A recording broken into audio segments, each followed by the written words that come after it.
So I would like to show you guys how I am saving my land, improving my land with goats.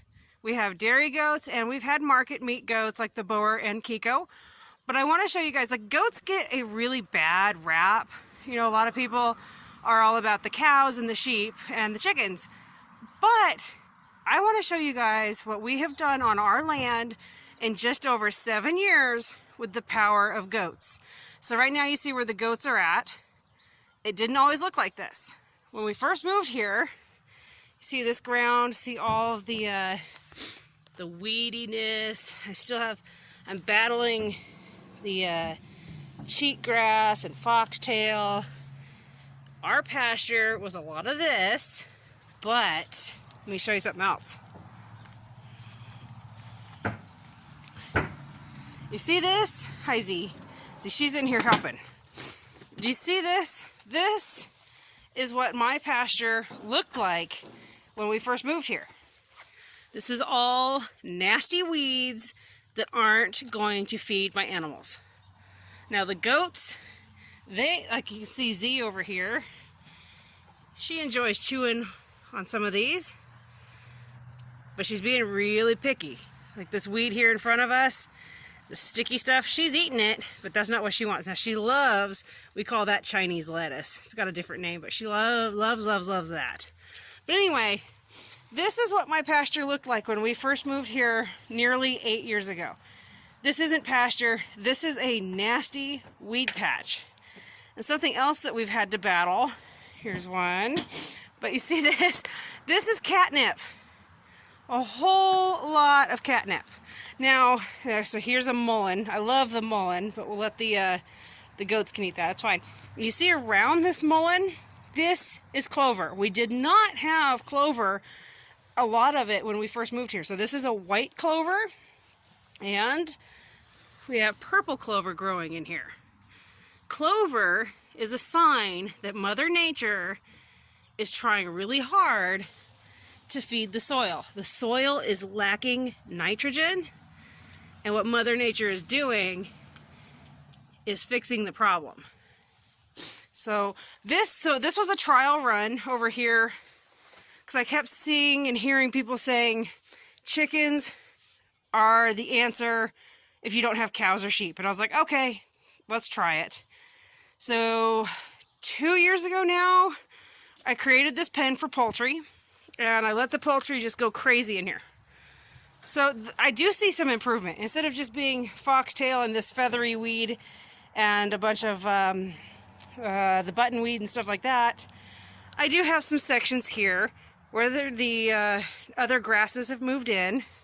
Like, see, I do have some good pasture grass that's moved in here, and I have the clover, but most of this is just junk still. This is, 2 years. This would be the 3rd year of it just being worthless. So, kick the chickens out and letting the goats in. Now let me go show you what goats have done in just under 7 years.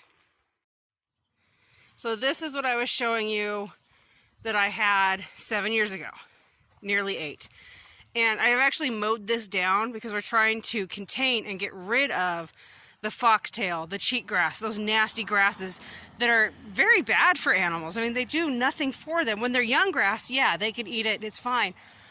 But older grass, no, it just causes so many health issues. Now over here, this was a goat pen, and so last year this looked like, if I let it grow, it looked like what we were just in, because it wasn't used constantly as goat pens and the goats weren't constantly in there eating it. But look at the improvement here. Last year it would have looked like that other pen I just showed you, the chicken run, and this year much more improvement. In fact, the only nasty grass I have in there is right there by Aurora. You see, she's got them behind her right now. But this tall, feathery grass is the only nasty stuff I've really got in there. The rest of this is healthy grass. Now I do have a Russian thistle right there. And on this side I've got a Scottish thistle, a couple of them right here. I just gotta get the shovel and dig them out. The goats will eat them, but they really don't prefer to eat them. But these, you know, a lot of people will tell you that goats are browsers, not grazers, and that's true. They will browse for what they want. They will browse for the best choices. You can teach goats to be grazers. Now you see Aurora, she's actually over there taste testing, but she just walked away from that weed that's over that grass. She says, no, never mind. But you can teach a goat to graze. The more you let them out there, the more you kind of take away their choices, the tasty stuff. You take that choice away from them, and they have no choice but to graze a little bit. So right now they're being picky. They're browsing around, finding. But honestly, look, we've watched this goat right here. This is Kelly. She's been in the same spot the entire time I've been talking, and she's not browsing, she's grazing. Now goats, like many other critters, they don't want to eat what they've stepped on or messed on. And, well, duh, you know, I mean, it's like when we had horses, or even cattle, you know, they'd plop a pile down, and they're not going to want to graze around that pile. It's, you know, who can blame them? But a goat, for the most part, they have small little berries that they drop. You know, they don't drop big old mounds.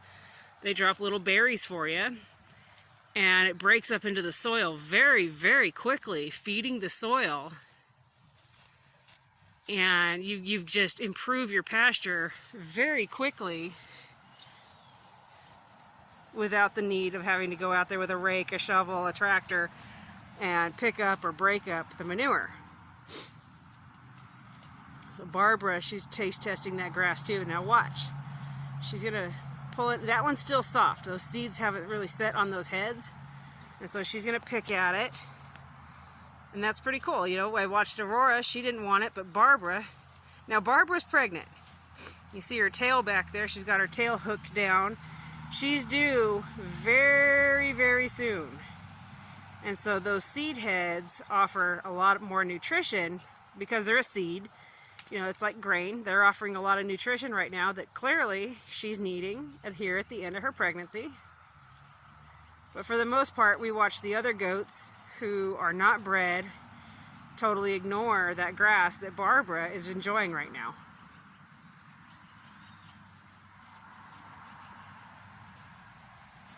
Hazel right here, this mama with her head down, she is a month roughly. Yeah, she's had her daughter for a month and she's milking. So it's always interesting to see what she wants to pick, eat when she's out here on pasture. And that's another thing, because we have dairy goats and we're drinking the milk, we have to be pretty picky about what we allow in our pastures. We don't want things that are gonna make the milk have an off taste, an off flavor. You wanna have the best for your animals for flavor, for us. So it's us that worry about the flavor. For them, it's all about nutrition. You wanna have pasture that's gonna have the most nutrition for your animals.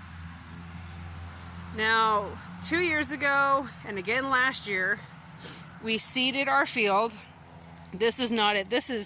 So this grass right here, this is grass that has slowly come back in, that's growing.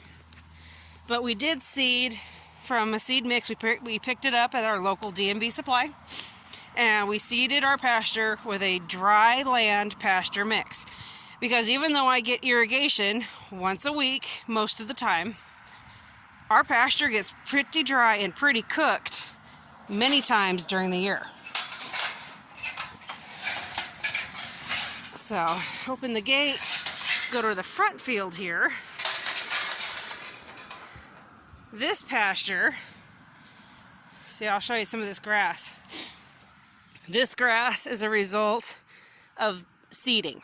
This is a pasture mix. And the reason you see our pasture with all these seed heads up, a lot of folks don't want that in their pasture. You want it below that for your animals to be eating the more tender grasses. But we wanted to encourage our pasture to seed out and fill in some gaps.